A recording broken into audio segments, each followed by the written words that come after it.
Okay, should you?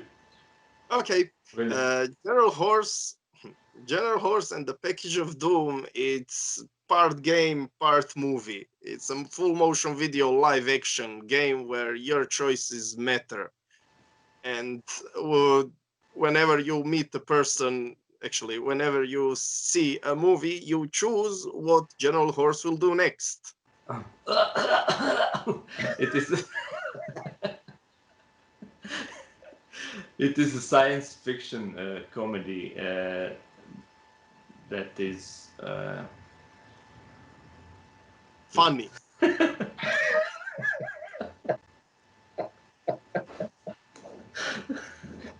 Not gonna lie, I still think I'm gonna be the only one laughing at it.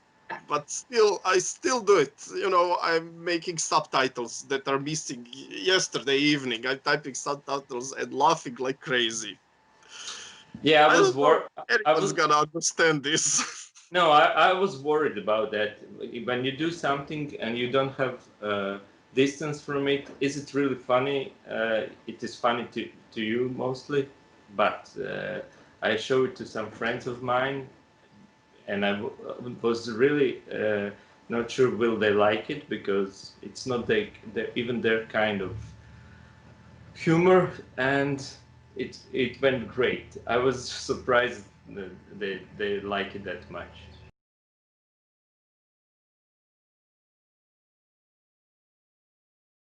Getting a lot, and I mean a lot of film.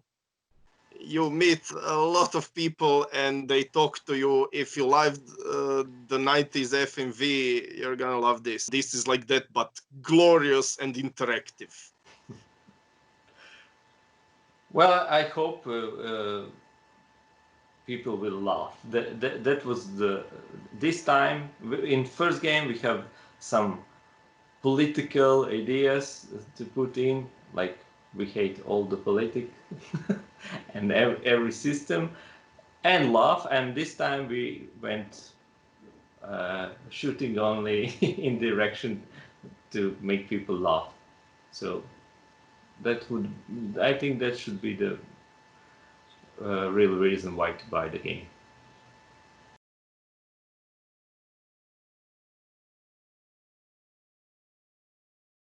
23rd of June 2020.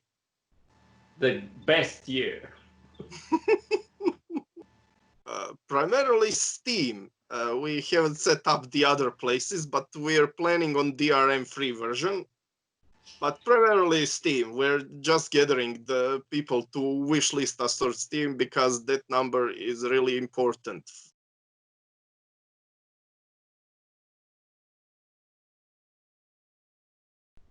Okay, the game is being published by Studio Spektar, which is Sven's company. And I'm from Porcupine Parkour, also a company now that also specializes in programming and animating video games. So yes, I'm the animator, but this time there's not much to animate, so I'm an actor. I do special effects, programming, sound, and of course with Sven, the recording, directing, and things like that. I'm Zvonimir. Pleased to meet you. I'm Sven, and Zvonimir and I met while we were LARPing. So that is connection with actors as well, because all of them are LARPing. And my job is actually, I'm an illustrator, and in General Horse, I play the main character, General Horse, and some other characters as well. And everything else from making the costumes to whatever, holding the camera to driving the car to a spot where the scene have to be filmed to making coffee. We make weird cult things instead of something everyone will see and like. You know, if you're making a platformer, you show it to your grandma and she's like, yes, yes, Super Mario.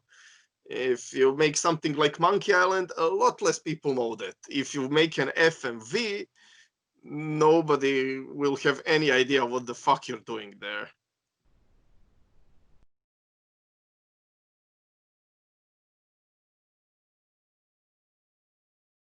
Okay, the inspiration, actually, Zvonimir said in one moment, let's do the full motion video game. I did not know what that is at that moment. Even I saw those kind of games.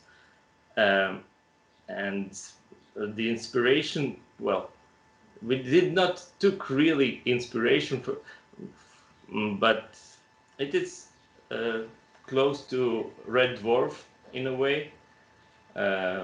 And inspiration, maybe Oregon Trail is something that was inspiration to Zvonimir. Yes, it was mostly inspired by 1990s, the CD-ROM craze, and when everyone made a movie to put into the video game because it was the technological thing to do.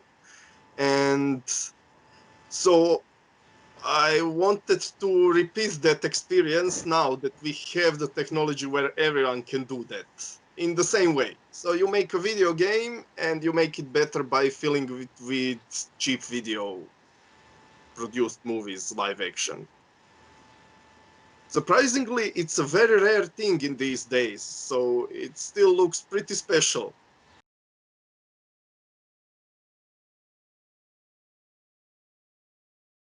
Some of ideas we made during the filming. So it was not like we had the whole idea made in the first place. So we said, oh, look, we can have this set, which is used for the Vina 2 movie in Croatia. And we said, okay, we will have a planet with cowboys and cowgirls. And we will film there and we will put that into the game as well. So there is a lot of what's the word? Improvisation all over, you know. From acting, no one even had a script. We had the script only, as I can remember, for one song, and that's it. Everything is improvised, absolutely everything. You know, we when someone was about to act, we said, "Just go now, act," and it was like for some of them were like starting with no problem, just bullshitting right away, and some of them were like, oh, "What?" And We actually had two scripts. One of them, a girl wanted the script to act as a witch, and then she saw the script and said, "Yeah, I'll improvise." And the other one were the pirates, where pirate captain wanted the script, and then he couldn't put on his glasses over the mask, so he went from memory and improvisation and everything. So there was no script except for the song, one of the songs. it was improvised all the way along. Maybe just like in a way, you have to say you will give some uh, fuel to someone, and the way he will say it or she was on them, you know. People we recorded with were LARPers, so they were used to it. We just went, go and LARP, and they knew perfectly well what to do. Yeah, Cool. the whole crew was playing LARP before. It was kind of a small party almost each time while we were filming. Now it's not party anymore when there is programming and other things. But while we were filming, it was really a great time. That's another reason why not having a script was good, because when you have a script, you try to repeat exactly what it says, and then you repeat it a billion times, and then it gets tiresome. When you just give someone a drink and let him LARP in front of the camera, you can really get some unexpected results. And sometimes the story goes in a way that we didn't expect. Yeah, and we didn't cut that much. We we used almost every everything that we filmed.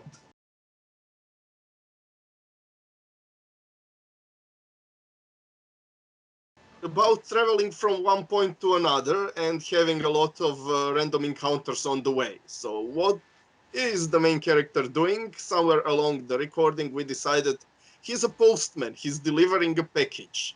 And then we made it more dramatic. He's the last postman in the whole system, and he's delivering that one package. It's like that movie with Kevin Costner, but better. Yeah, and we used all the problems as a part of the game. For example, as we suck in English, we said, okay, this sounds with so much Slavic background in our voices, and we said, okay, this is Russia in the future, America and Russia united, so that's normal to speak like this. So, and every other problem that occurred, we said, oh, we will use this stupidity as a part of the game.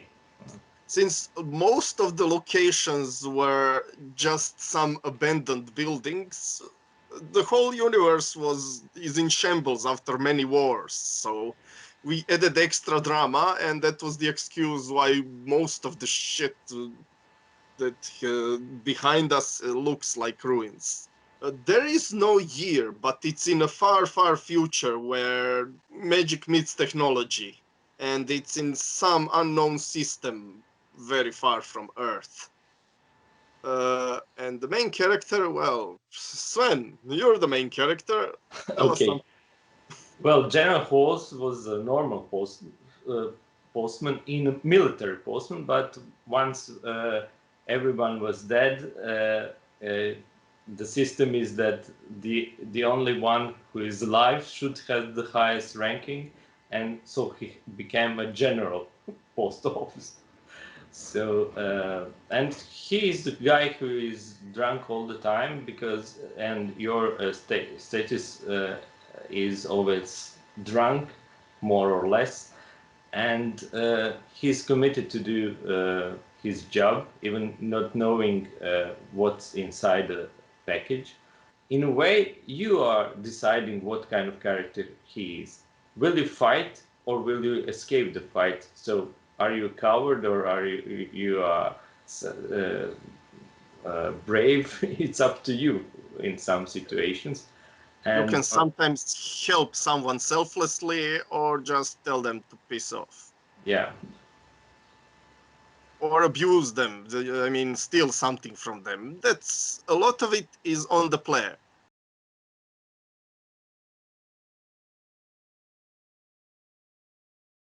We did it a bit differently. It's not a linear story. It's travel with a lot of random encounters, so you don't know who you're gonna meet. And in each encounter, you decide what you're gonna do, and that reflects your own well-being later. And also, sometimes if you help someone, there's a chance that there's gonna be an encounter where he comes back and helps you. So it's not a linear story where it branches more and more and goes crazier and crazier. Sometimes you meet the same person at the beginning, and the next playthrough you meet that person only at the end, or not at all, because there's a lot more encounters than you can go through in one playthrough. yeah. Most of full motion video games I played, they are linear. I don't know that many of them, but I played around five only, and all of them were linear, with maybe, I mean, linear. You have your choices, so you change the line, but you cannot know which encounter will you get in one gameplay when you play General Horse, and it's not like that in most of other full motion video games.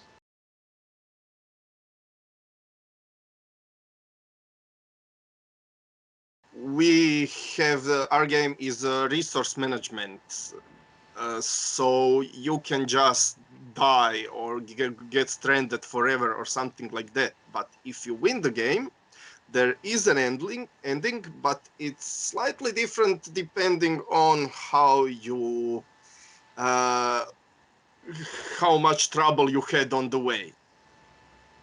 But yes, the ending itself is not that different. The journey along the way is the thing that really changes from playthrough to playthrough. Okay, the very ending is always the same, but if you get stuck and you are not able to deliver the package, then you have different planets where you're stuck, and you have a short text where you see the way you ended. Are mostly about the journey. And the journey will be wildly different every time, unlike most of the interactive movies, where most of the time you're watching the same movie and same scenes happen in the same order, and different choices don't do much to change the character's position.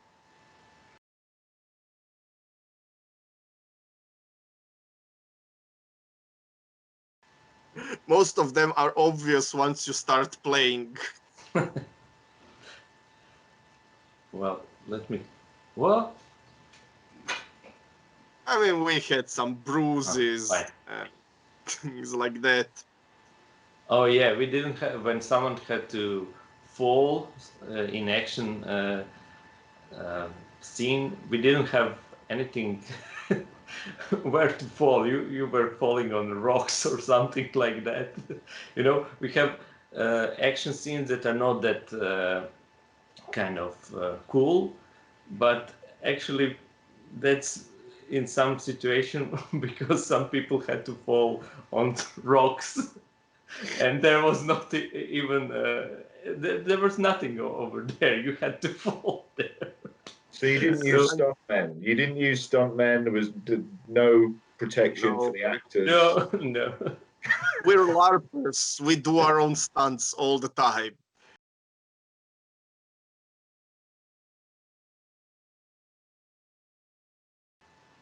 When we finished the game and saw the way it was, my idea was, okay, we didn't earn that much money. We had some good times together. So let's do the game where we will have even more of this, because I do not believe we will get any money again.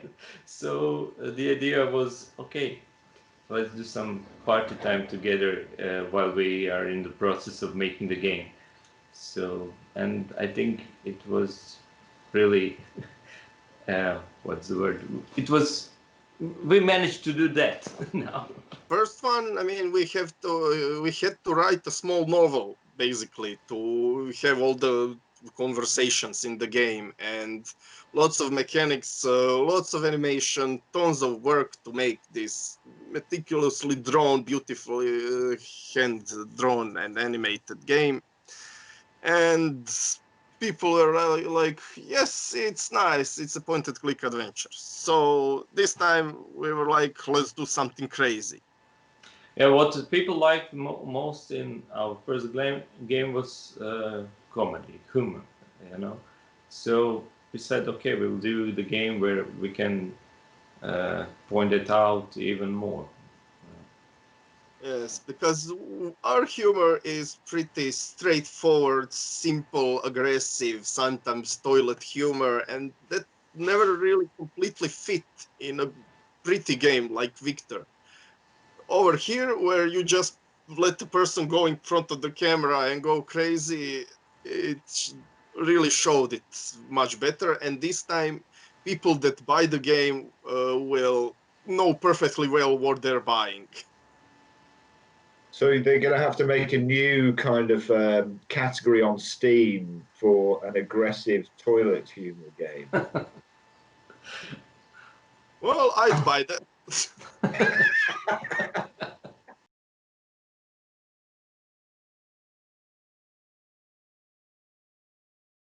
Would be interested to those who make the games is that you can make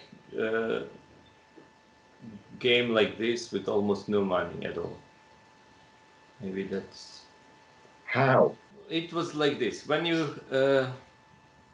we really film it all together with almost out of any money, and when you decide to go for a trip to have a nice time with your friends, well, you use that trip to film as well.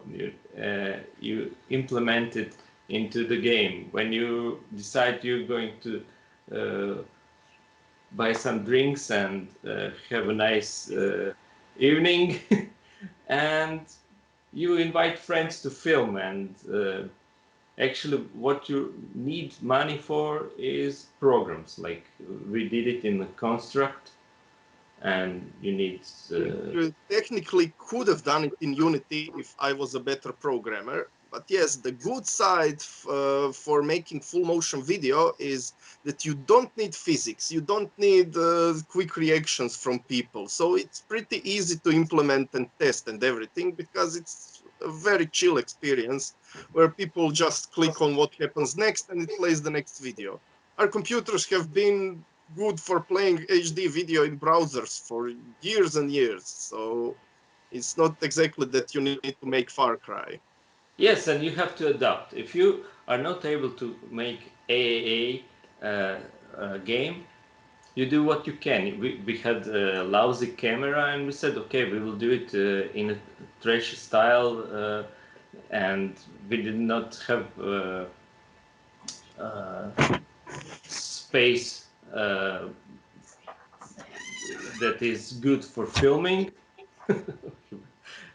But we use what we had, you know. Have you got anything else that you want to say about the 23rd of June? So sorry, I lost you for a second now. Is there anything else we would like to say about what? The 23rd of June. Ah, I picked that date because I like number 23. Actually, I'm not kidding. Good things happened to me around that number, so I thought, well, maybe we should start with that date. Maybe we should change that. Why not? Yeah.